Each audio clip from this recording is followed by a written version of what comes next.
All right, good morning, everybody. Good morning. As you all know, my name is Tony Mitz, and I want to speak to you for a few moments this morning on overclocking.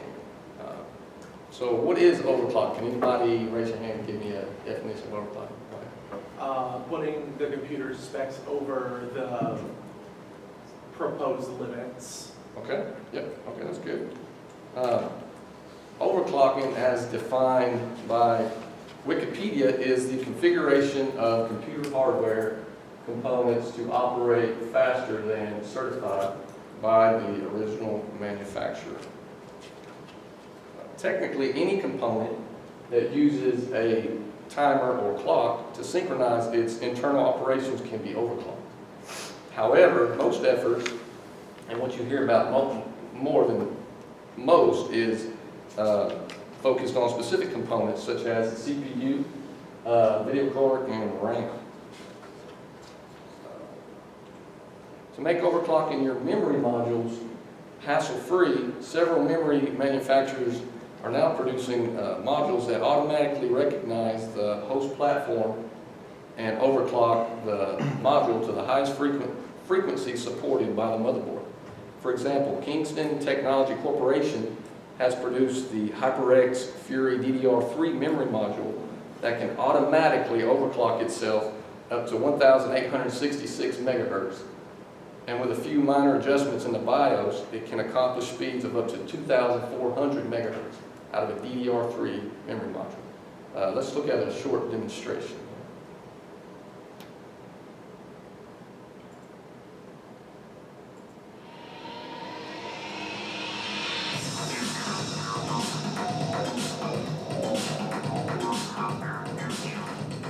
Hi, I'm Annie, and today I'm going to show you how easy it is to overclock with Kingston's HyperX memory. With HyperX Plug and Play, you can easily overclock for faster speeds without having to manually change settings and timings. Here you can see the system is running at 1333 megahertz, which is the standard speed for a DDR3 memory. To install Plug and Play memory, first turn off the system and unplug the cord. Then remove the existing memory modules by releasing the clip and pulling the memory modules out of the socket. Next, insert HyperX Plug and Play into the memory slot, making sure the clips snap back into place. Finally, just turn on the system and that's it. We can verify the speed by going to BIOS.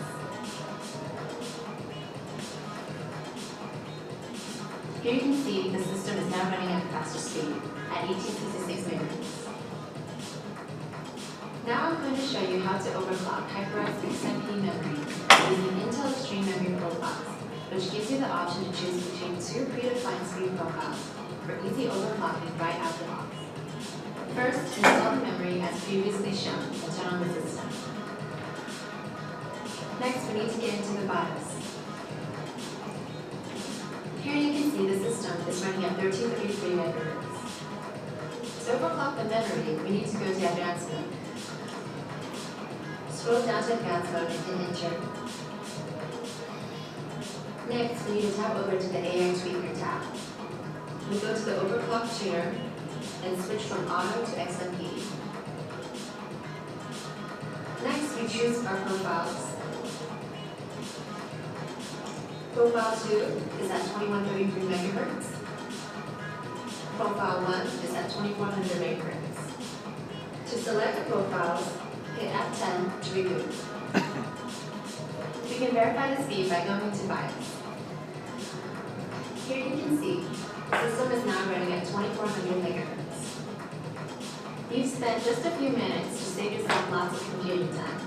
Overclocking with the Kingston HyperX memory is so easy, anyone can do it. Thanks for watching. All right, as you can see, it's very simple. Manufacturers of these modules make it very, very simple to overclock your memory card. Let's see. Your graphics card as well can be overclocked. MSI claims that their Afterburner program is the world's most recognized and widely used graphics card overclocking utility, which gives you full control of your graphics card. Let's take a look at this quick demonstration.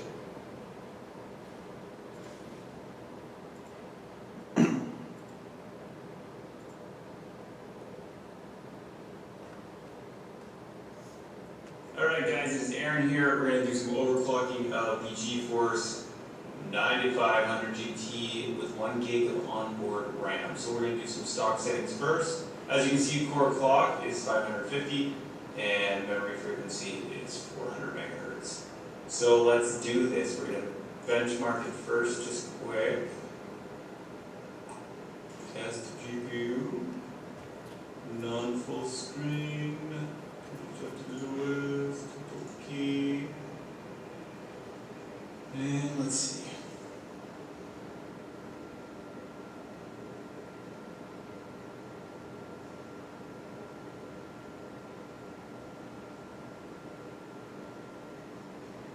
Oh, 310 frames. Pretty sweet. Alright, now let's overclock this puppy. So I just turned everything to max, as you can see, 715 and 520. So let's see how this overclock does in the frame rate department. Let's do it!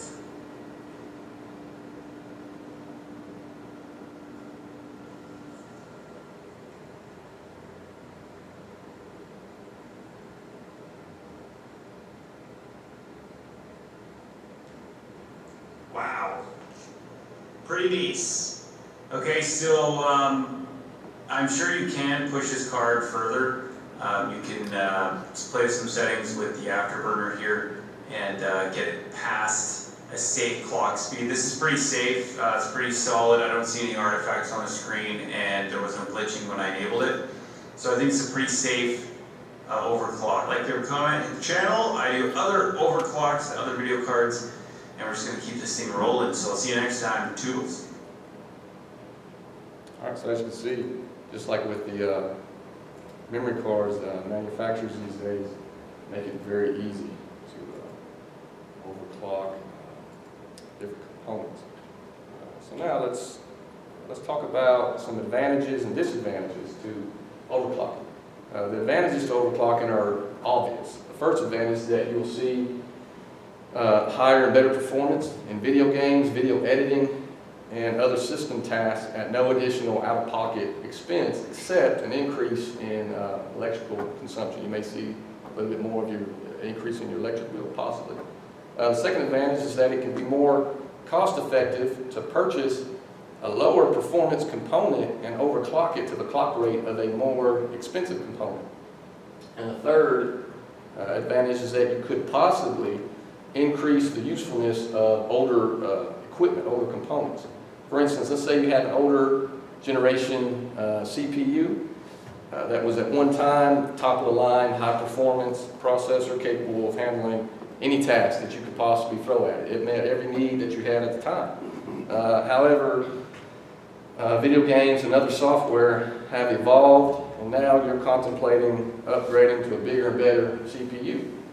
Simply overclocking the processor you have may be able to save you the money you were thinking about spending on the newer processor. It's not necessarily guaranteed to work, but it would be worth a shot if you're able to. So now let's look at some general disadvantages. Some general disadvantages include additional heat increase in the ambient air temperature within the system case, which may affect other components.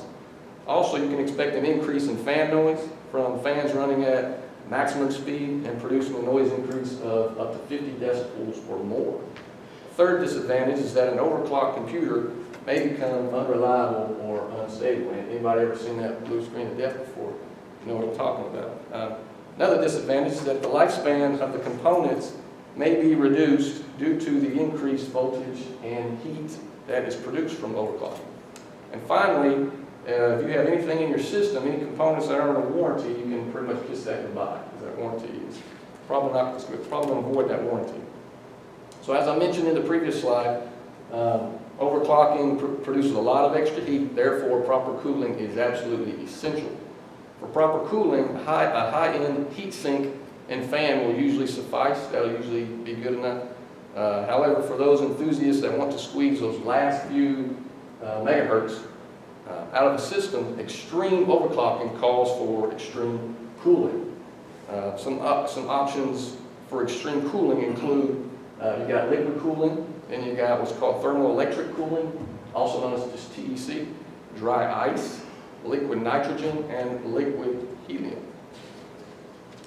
Now that we've identified the benefits and risks, let's dive right into the actual process of overclocking the CPU.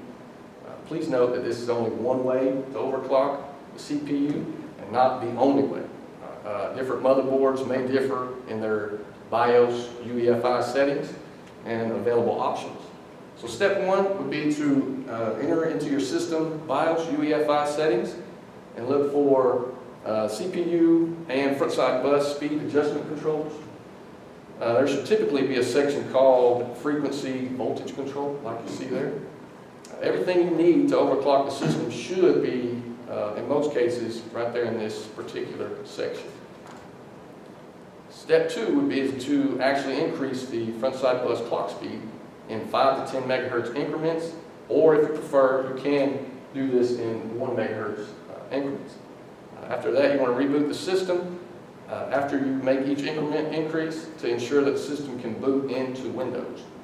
You want to repeat this second step until the system can no longer reliably boot into Windows, and then you want to back it off, go back to a previously known safe setting. Step 3 is to run a stress test. A good stress test would be what's called Pride 95. You want to run that stress test to verify that the system is generally stable. All right, now overclocking your CPU from the BIOS is a very basic and somewhat boring way to overclock your system, just to be totally honest with you. Luckily, Intel has an app that allows you to overclock from the desktop.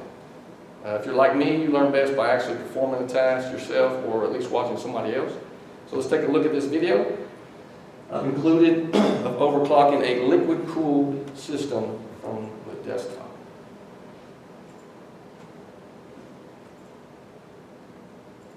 Overclocking has had an exotic image, but it's getting easier. An Intel application actually lets you overclock your chips from the desktop. Here at Computex, I'm learning how to do that.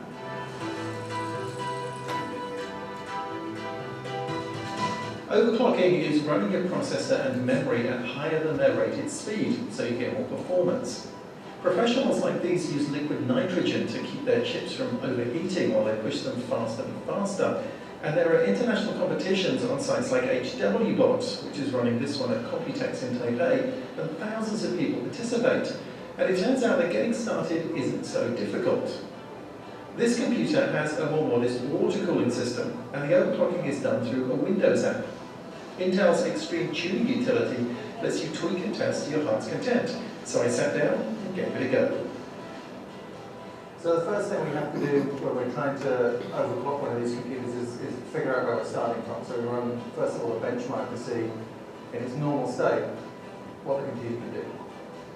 The computer I'm using is already pretty powerful. It's running Intel's latest Core i7 processor, the 10-core Broadwell-E. So the benchmark's complete, and we're on 2142. And now comes the fun part, to try to push the chip to run faster. At first, that means you need to give it more voltage, because without the extra power, it'll crash. And then you turn it up so it runs faster. But you've got to be careful not to overheat the chip. So I've increased the core voltage for the processor from about 1 volt to 1.3 volts. And we've increased the multiplier to 42 times instead of 35. That means that in theory we're running now 4.2 gigahertz instead of 3.5 gigahertz. The multiplier works with the clock speed on the board. It's 100 megahertz times the multiplier. So 100 times 42, 4.2 gigahertz. It all sounds complicated, but I soon got the hang of it. Could getting extra performance really be this simple? Turns out it is. 2577, that means more performance with just a few clicks. So I kept adjusting, and the number kept rising. 2608, more points. And then I flew too close to the sun. Knock this up another notch to a 45 multiplier, 4.5 gigahertz, and let's see how we do this time. And we didn't get very far at all, it didn't even start. But giving up isn't on the cards, you just start messing with something else. In this case, I bumped up the clock speed and more performance. That's a new record for me, 2717. But by now, the blue screens of death were becoming a more regular occurrence. So we had our second blue screen at a 45 one, and it's our third blue screen at 44. I'd entered the zone where skill and experience started to take over from my amateur luck. But I've done pretty well to this point, and I've had fun. My 4.44 gigahertz was still way off the record 5.7 gigahertz for this chip, but hey, it's a start. Now, this won't work on every PC. Computers from major brands often can't be overclocked. You'll need a compatible motherboard and an unlocked processor. And with Intel, that's one that ends in a K or an X. You'll also discover that no two chips are the same, and this is pretty interesting. It's all down to the small differences in the silicon and the manufacturing process. They don't show up at their advertised speeds, but when you push the chips to the limits, you'll find some run faster and some just crash. All right, now it's back to work. Let's see if I can push this chip to go even faster. All right, so that's a demonstration of from the desktop, from overclocking your CPU from the desktop. Do you know what program they were using? No, I don't. I'll try to figure it out. Try to find out. That video was from. He named it. I can't remember what he said. It was from some expo, some big computer expo from last year, June of 2016. I got another video coming up from this year. They may talk more about it there. Let's see.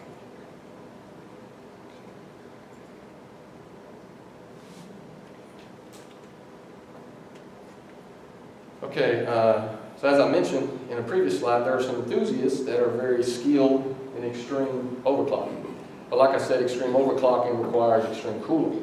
So what we just viewed in that past video, you saw in the very beginning some liquid nitrogen cooling going on, but the computer that the guy was actually at was just a water-cooled one. But now let's take a look at this video, and my last video, which demonstrates how liquid nitrogen cooling can help your CPU reach absolutely incredible speeds. Let's take a look at that.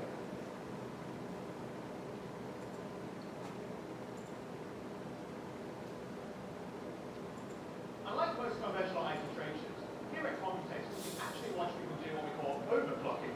And this year, they're opening up this opportunity to more people like myself.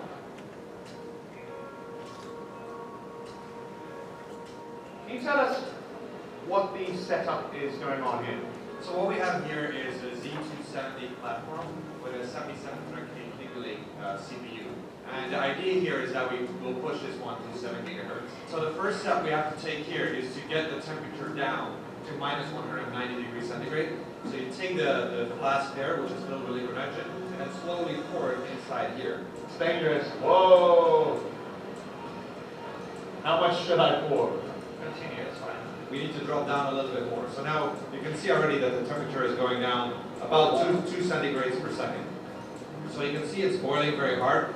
The nitrogen is reaching its boiling point now, so at a certain point it will make a lot more noise and you'll see sort of a lot of smoke pop up. And it's at that point that we know that we've reached the lowest point that we can get.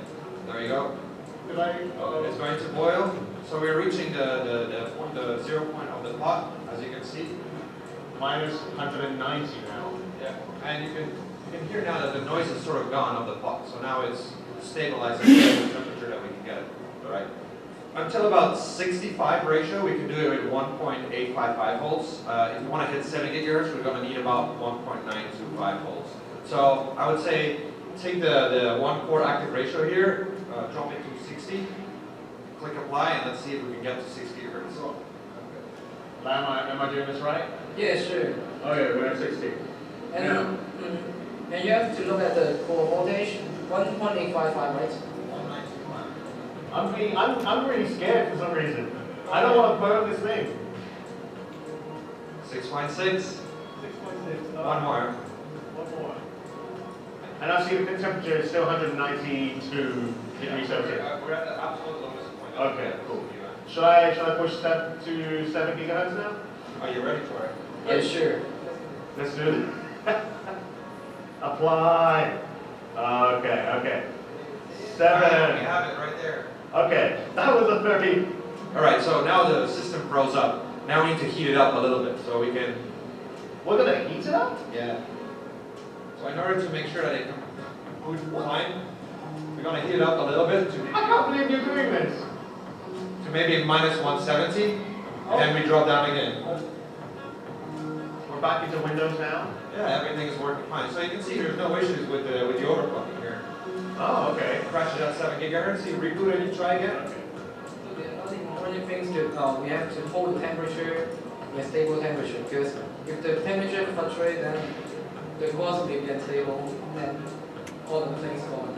So the key is to keep the temperature stable. Okay, we're back up. Alright, we're 7 gigahertz, yes! So now we can try to move up a little bit more. Let's say do the voltage to 1.95. We're gonna go beyond 7 gigahertz? Absolutely, yeah. Alright. So now we're going to go to the VCLK frequency and go from 100 to 100.2. Okay, 7.02. Okay, I'm gonna go up 100.4. Looks like it's slowing down. Baby steps now. We're pushing the limits of this chip. This is intense. I'm gonna try 100.6. You reckon that's okay? Apply.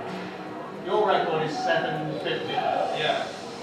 And I just broke your record. Yeah, you got higher than what we've got on this chip. No way! Oh my god, this is it. I broke the record again. 1783. This should be a new record. For this chip. For this chip. Oh my. And the system has frozen. You can see the cursor's not moving. But this is it. Peter, before we wrap up, any tips you can give to people out there who want to try this overclocking? Like, what should they be careful with?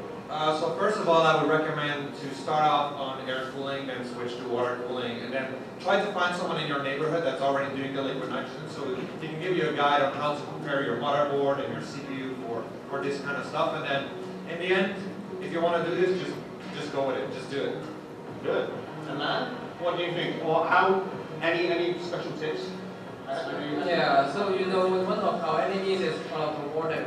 So the waterproof job you have to done before anything you do. So you see we have some blue towers cover the whole board. So we need to do anything better to avoid any water on our chips. So if any water stay on our hardware, then it will burn. So waterproofing is very important. Cool. Well, I think this pretty much sums it up for us today. Thank you guys for giving me this opportunity and also to let me break a record, apparently. Yeah, so this is it. Overclocking at Computex 2017.